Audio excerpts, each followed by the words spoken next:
welcome to the Nerds of Comedy. We are doing the comedy horror hybrid, and today's movie is Army of Darkness. And we are joined by Barrett Sigmon. My phone went off. We're going to keep on going. I don't even care anymore. Barrett, welcome to the Nerds of Comedy. It's good to be here. I'm a big fan of your show. Thank you. Thank you very much. Barrett is a member of the Push Comedy Theater community.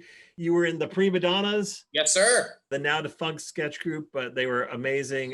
They traveled to festivals, and you have your own podcast, Mixed Reception, the Mixed Reception podcast. Tell us about your podcast. Right.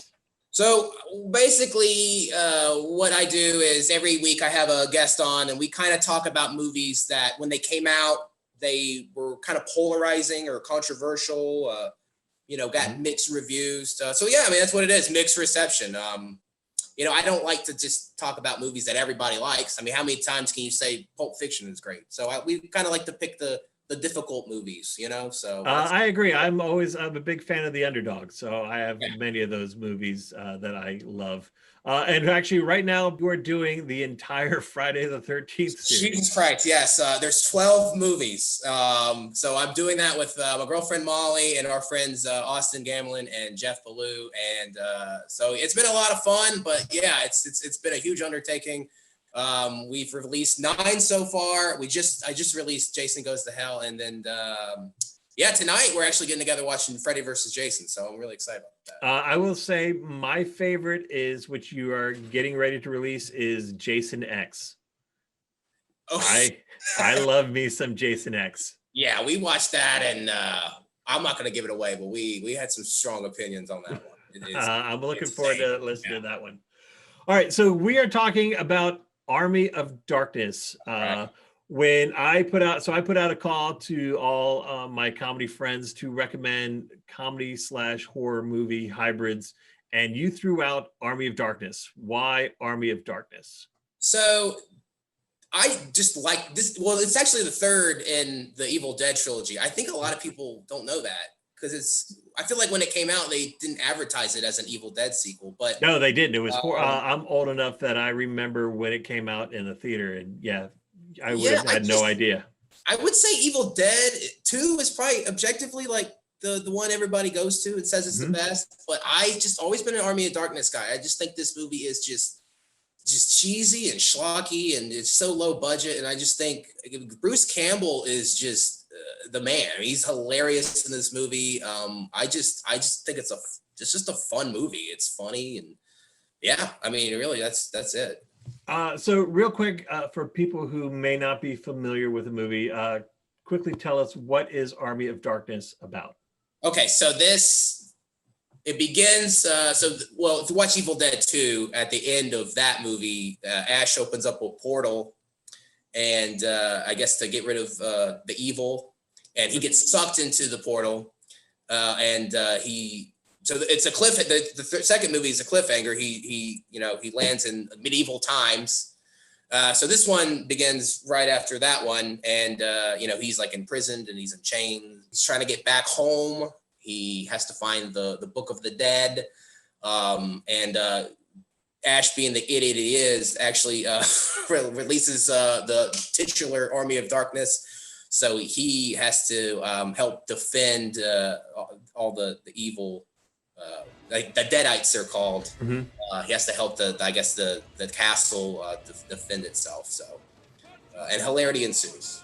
Yes. So it is the third part of the Evil Dead series, which is kind of a weird series to begin with, because Evil Dead 2 is essentially just a remake. Yeah, I was going to say that. One, yeah.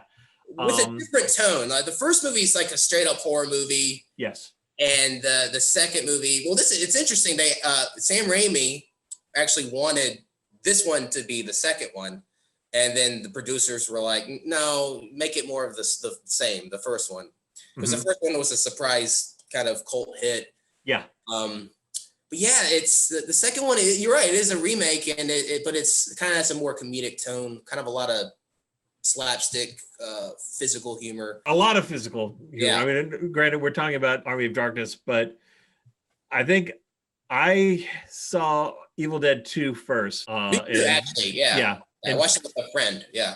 And I fell in love with it, and it kind of fell in love with Bruce Campbell. I've followed his career for a long, long time. From the Evil Dead movies to Briscoe County Jr. was a Western series he was on that had like some steampunk elements. Burn Notice, I was a big fan of Burn Notice. Anything Bruce Campbell is doing, I'm gonna turn in for.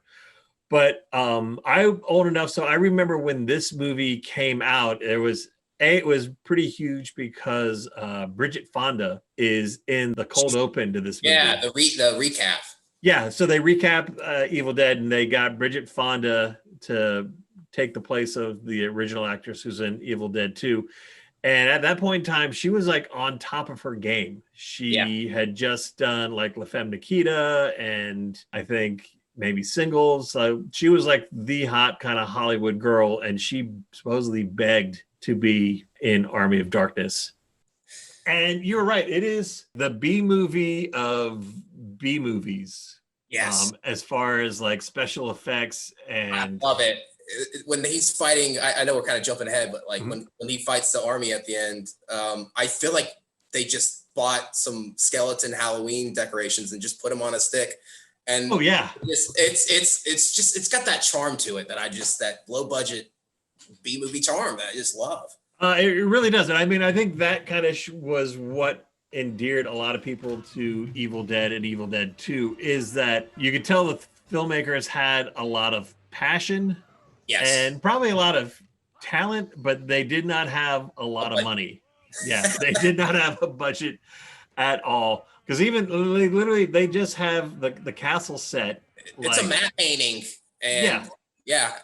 So this one is full of kind of just like great little bits. Because if you think about it, there's not much of a story. He has to go get the Book of the Dead. He fucks up. The dead come alive. I love that. What is that saying? He has to say, Clatu verata nicto. Okay. Well, repeat them. Clatu verata nicto. Again. I got it. If I'm not mistaken, it's from the movie. I think it's from the movie The Day the Earth Stood Still. They did a remake. Shit. Okay. They did. I think they did a remake with it, with Keanu Reeves. Horrible. A few years. His son. Ugh. Yeah. It's Clatu verata nictu, and that's the scene of the movie when he has to like get the Book of the Dead. Clatu verata.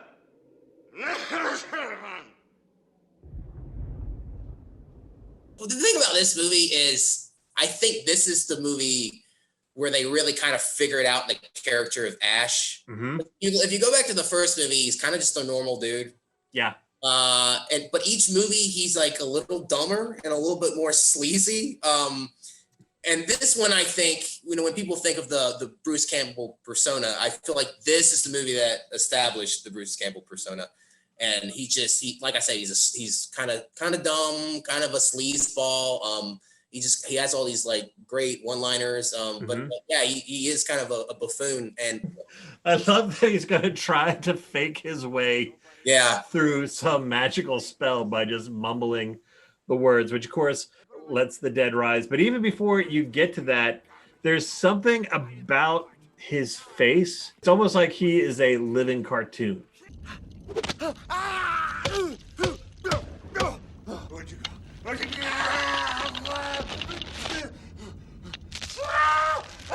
You could see him at home in like, a Bugs Bunny short or something like that. Just like his expressions, there's a scene. So he sets out to find the Book of the Dead. And again, we are jumping around, but that's fine. And he gets to this windmill. He sees his reflection in a mirror, and he shatters the mirror, and the little shards become little ashes. Little ashes. I think that scene's a little too much for some people. I kind of dig it. I mean, it's just so bizarre, and he's fighting these like little people. It has a little bit of a Gulliver's Travel vibe to it. Meets the Three Stooges. Yeah, because I think Sam Raimi just loves the Three Stooges. Because even go back to Evil Dead 2, like it's a lot of the humor is just kind of Three Stooges gags and stuff. Well, so much so that in the credits they call him Shemps. Oh yeah. Okay. So, because there's one, I was rewatching it the other day, and one of the Evil Dead or little Ash's jumps into Ash's mouth, Big Ash's mouth, and gets swallowed and starts, wrecking havoc with his insides. Yep. And he gets boiling water and like poison in his mouth. I mean, yeah, you are right. It is. You're talking about Looney Tunes, Bugs Bunny. This is a cartoon. This movie. I mean, so ridiculous. It is. It's Three Stooges level of violence. Like he gets his face smashed onto a stove.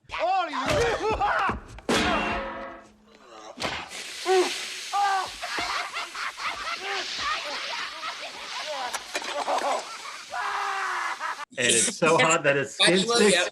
He has to get a spatula to get his own face off. But other than a few like little cuts, right? Like no permanent damage to anything he does. Even when he finds the Book of the Dead and turns out there's 3 of them, and he has to pick the right scene.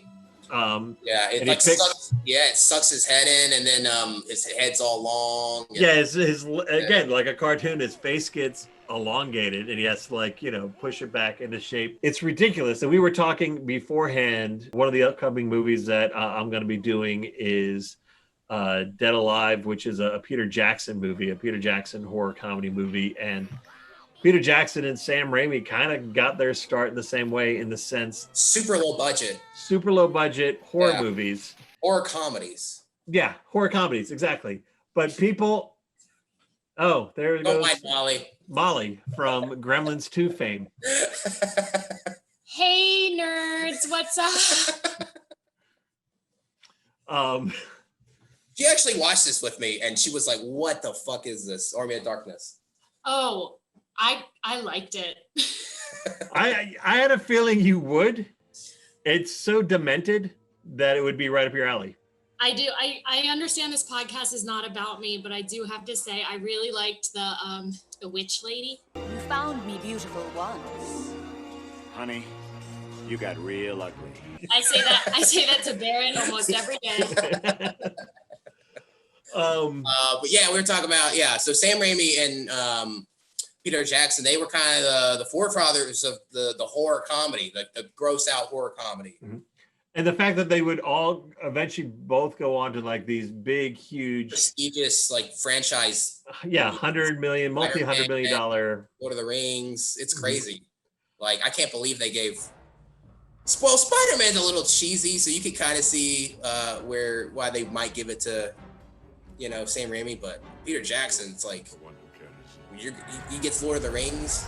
Live. It's crazy. I mean, it worked out perfectly, but. Although I think Sam Raimi, he had some other movies. He had The Gift. Yeah, which, he did some dramas and stuff too. Granted, The Gift still has some like horror elements to it, but then he did another one with Billy Bob Thornton. Yeah, what is that called? Billy Bob Thornton. He did A Simple Plan. Yeah, Simple Plan. Which also had Bridget Fonda in it as well. He I guess when he finds people he likes to work with, obviously Bruce Campbell, I think, has been. They're like best friends. They like grew up together and made like movies in their backyard. And he also, Bruce Campbell has a cameo in all his Spider-Man movies, and all his cameos are hilarious. They really are. There's something.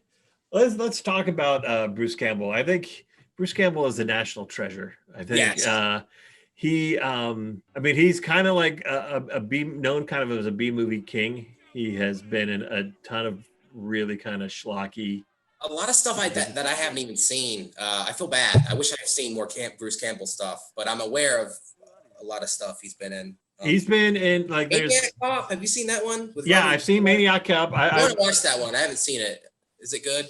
It is. It is pretty good. He has one. My favorite Bruce Campbell, it's Waxworks, or it's actually Waxworks 2, which is a horror comedy movie where Bruce Campbell is this investigator of this haunted house and he's got a team. But at one point in time, the ghost kind of like rips open his chest, his ribs are exposed, and he's kind of like tied up to this cross-like device.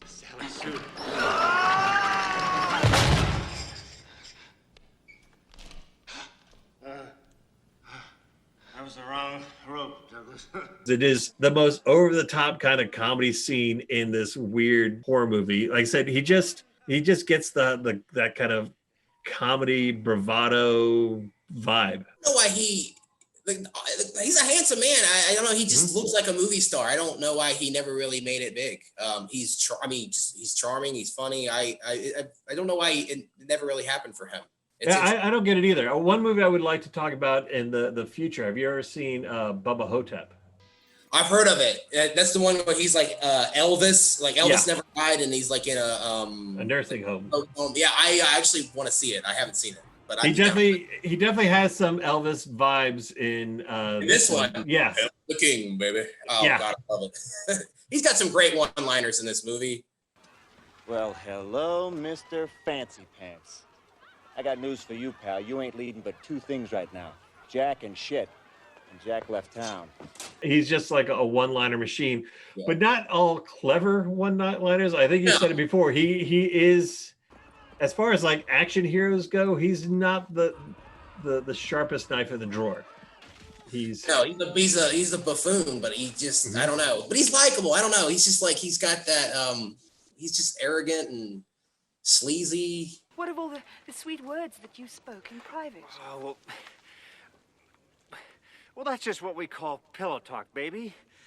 That's all. He's such a buffoon, but and then like this is all his fault too, by the way. Like the reason why the Army of Darkness comes after everybody.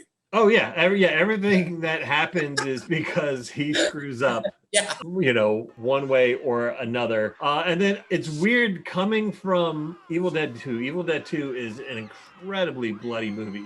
Yes, it's a lot of the comedy stems from just like how over the top it is. Like it's so ridiculous, but you can't really help but laugh. Yeah, exactly. But then when you get to Army of Darkness, it becomes almost like PG. It's funny. This movie is rated R. I don't know why.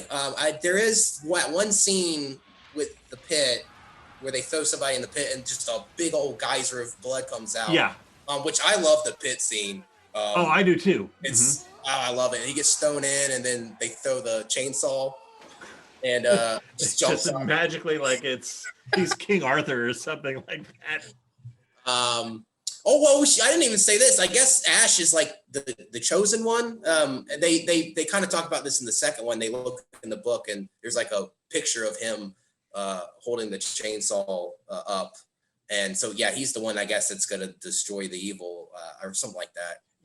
He was like foretold, or there was a prophecy about him or something like that. Yeah. But they don't delve on that all too much. It's glossed over fairly quickly. There's a lot of stuff glossed over in this movie. Yes.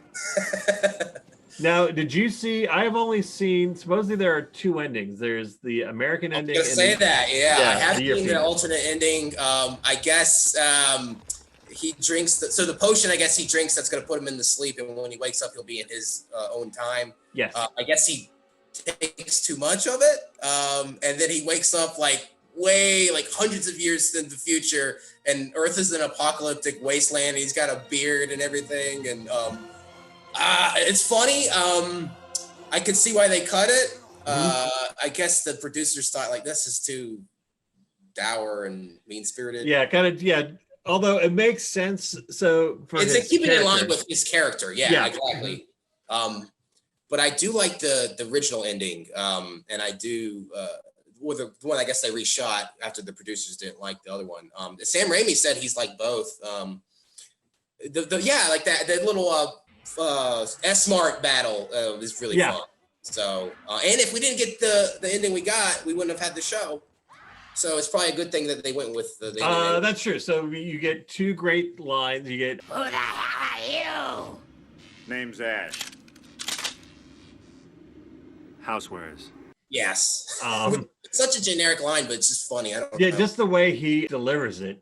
I like how Ash is like, obviously he's at this like dead end job at a market or like a Walmart type place, but he's so cocky and thinks he's the shit. Because he's like, I guess, an assistant manager here. I just love it. Hail to the king, baby. In the American version, he does drink the right amount of the potion, and it turns out the movie is him recounting his adventures to his coworkers. Who one of them is Ted Raimi, Sam Raimi's brothers, who is just kind of bored and He was actually the monster in Evil Dead 2. They dressed him up as that lady in the cellar. Mm-hmm. Yeah. He gets that a lot in his brothers movies, where he gets all the kind of the gooey kind of monster type work. But yeah, he still has this bravado. So like, there's like some young girl working at the S-Mart, and he's like, "Is that all true?" It's like, "You know it, baby." And then of course a Deadite attacks and he saves the day.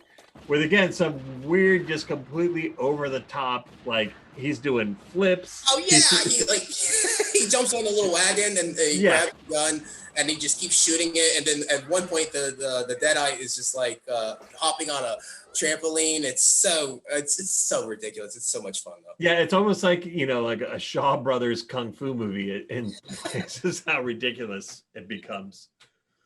So we've been all over the place with this movie because it's hard to nail down. I mean, it's a horror movie and an action movie and like a period piece, but it is just a dumb comedy. Yes. You know that they were going to call it Medieval Dead? I feel like that was a wasted opportunity. I do too. Yeah, I think Army of Darkness is too generic. I mean, there is an Army of Darkness, but I don't know. I think Medieval Dead would have been the perfect title. I think they almost wanted to get away from the Evil Dead name. Because again, they're nowhere in the marketing do you ever see anything about Evil Dead. Yeah, and these movies were never big, right? Like the first one was just kind of, I mean, it really was an indie movie. I mean, it really was just Sam Raimi and Bruce Campbell and his friends just making a movie in the woods, Yeah. I mean, that's a super cheap movie. And they were never really big. They were always just kind of cult movies. So I don't know, maybe I think they wanted to do another one, but I think they wanted to reach a broader audience, so maybe they were kind of just like, let's kind of go away from the other movies. But yeah, it's so this one had a budget of $11 million, which I'm not sure what they did with all that money because it doesn't look like. No, it doesn't. This movie was like, what did it come out 92? It's like 92. It feels so 80s. I don't know. It really does. It's very generic in the way it was shot. I mean, they had some cool camera angles, but everything looked like a set. Like there was nothing really realistic about anything in this movie. No. I want to talk about editing for a minute because Edgar Wright, I feel like, took a page from Sam Raimi. You see this in the second movie, and you see it in this movie where the second movie, he's getting the contraption ready for his like chainsaw arm, and it's all these like quick cuts.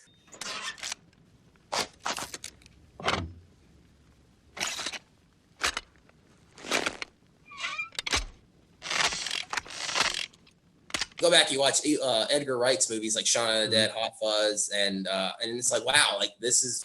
I think he probably really liked these movies and probably took influence from them. Yeah, I think so. But I wonder again.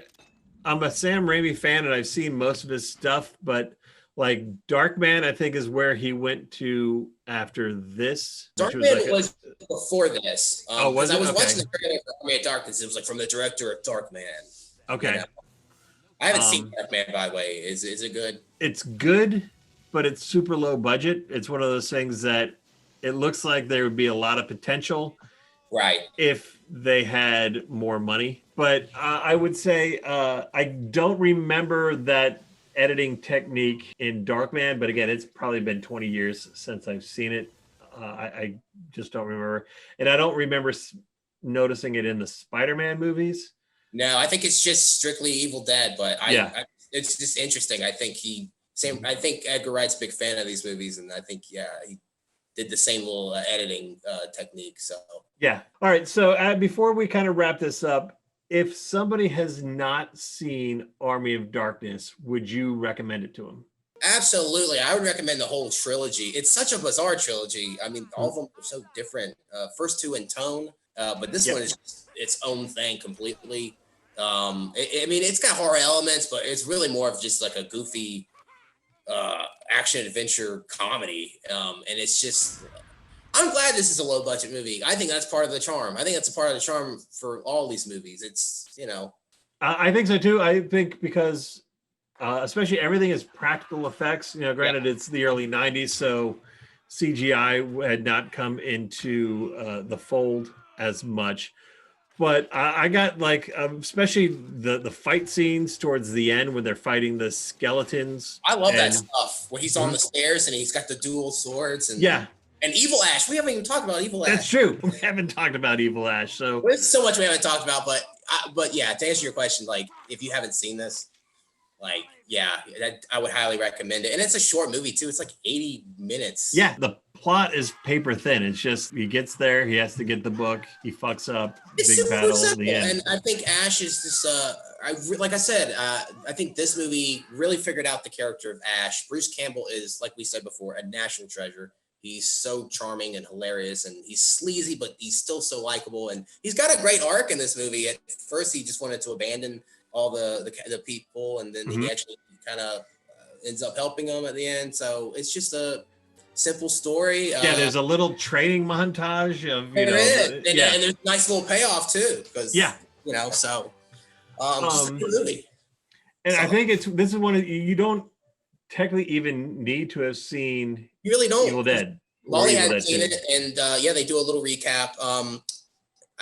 You probably wouldn't understand the chainsaw hand without seeing the second one. I wish the chainsaw hand was in this one more. I agree. I've always been a big fan of the chainsaw. The mechanical hand is kind of cool, but there's just something about that chainsaw that just became iconic to the point where they use it a lot more in the TV series. Yeah. Ash versus the Evil Dead. I want to watch the TV series. I saw the first season like 5 years ago when it came out, and I didn't finish the series. I think it's on Netflix now, so I'm going to check it out. Because I think it was like Showtime or Stars. Back when the first season was around, I had it, but by the time the second season came out, I no longer had Stars, so I haven't seen anything past the first season.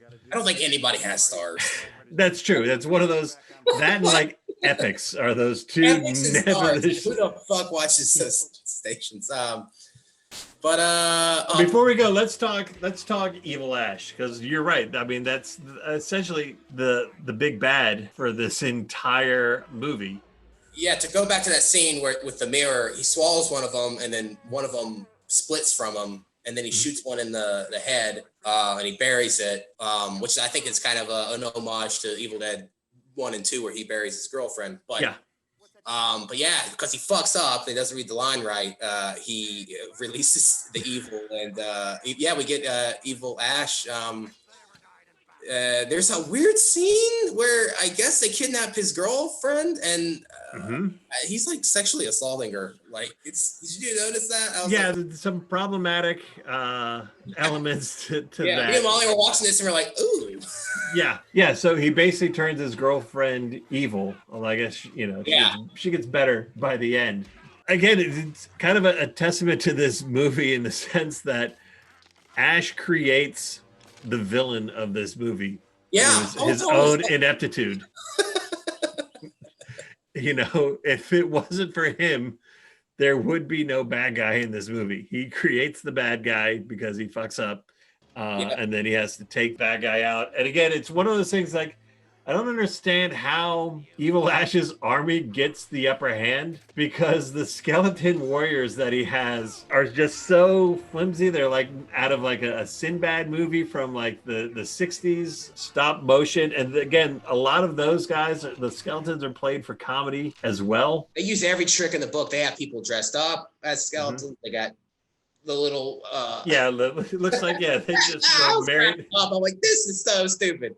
And stop motion. But Evil Ash is awesome. I love how he gets taken out. He gets on that catapult, and I guess they have that little gunpowder or something like that. And it looks so fake and terrible. But again, that's why I love this movie. That's part of the charm. He gets thrown in the air, and he somersaults and just blows up, and then he saves the day. Before we go, I do want to. There's my favorite line in the movie is when he's like, "Hey, she bitch, let's go." There's so many dumb lines I just love in this movie. Which he somehow gets away with, like having, if you had like Sylvester Stallone or Bruce Willis saying like, "Hey, she bitch." I don't know. I think it wouldn't play.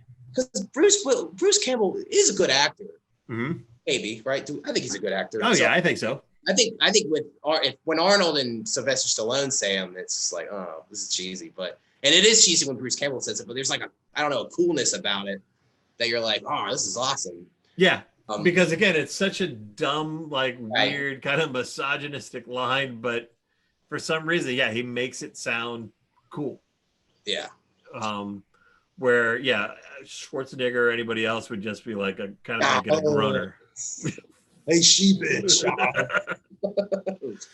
All right, so that is Army of Darkness. It's a little love affair for Bruce Campbell. He did another movie called My Name is Bruce. Heard of it. Where he plays himself. He shows up in Congo. Do you remember? He does. He shows up in Congo. Congo for like 5 minutes, and then when he dies, I'm like, oh, I don't want to watch Congo anymore. He does. Congo. Can we do Congo one day? Is that the one with the super smart gorilla or something? Yeah. Amy. All right, so that has been Army of Darkness. Barrett, thank you so much for joining us Happy today. To be here. I'm bummed. Hillary was supposed to be here with us. She had never, although she's seen Evil Dead 1 and 2, she'd never seen Army of Darkness, so I was kind of looking forward to her reaction. Yeah, me too. It sucks. We'll have to do another thing together sometime. But I've been putting her to work getting our Halloween maze up and running for Halloween weekend, so I guess she kind of has an excuse. We'll let it slide. Yeah, we'll let it slide this time. But so until then, check out the Mixed Reception podcast. I'm Barrett. I'm Sean. You're Barrett. I haven't even been drinking yet. I don't know what's going on. Oh, okay. Bye. Guys.